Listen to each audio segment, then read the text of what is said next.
हमारा चेकिया में मिला बैठा अपन नजरिया गे सोना।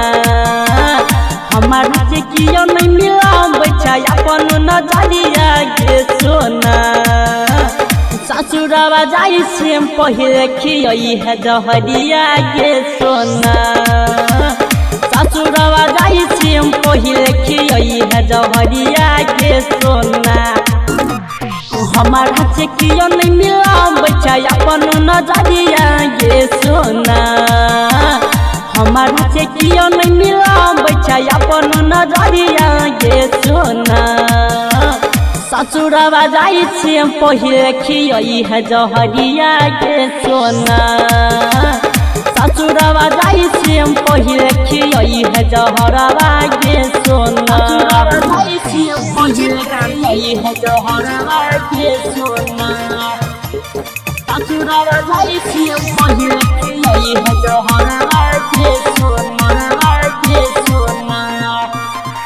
दोसरा से मंगिया ने ली है सजाई गेली है सजाई। हमारा खातिर नहीं बनी है कसाई गे बनी है कसाई। दूर भी हमारा से मर के दई तो खबरिया गे सोना। दूर भी हमारा से मर के दई तो खबरिया गे सोना। ससुरवा जाई से पहले खियई है जहरिया गे सोना। ससुरवा जाई से पहले खियई है जहरिया गे सोना। ससुरवा जाई से पहले खियई है जहरिया गे सोना। ससुरवा जाई से पहले खियई है जहरिया गे सोना। तूही छही हमर जवान परान गे गई जान परान गे।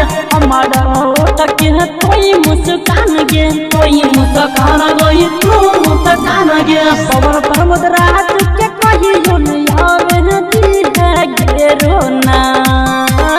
पवन प्रमोद रात के कहियो नहीं आवे दी है तोई रोना। ससुरवा जाई से पहले खियई है जहरिया गे सोना। ससुरवा जाई से पहले खियई है जहरवा गे सोना। माँ कौशल्या रिकॉर्डिंग स्टूडियो दिघिया।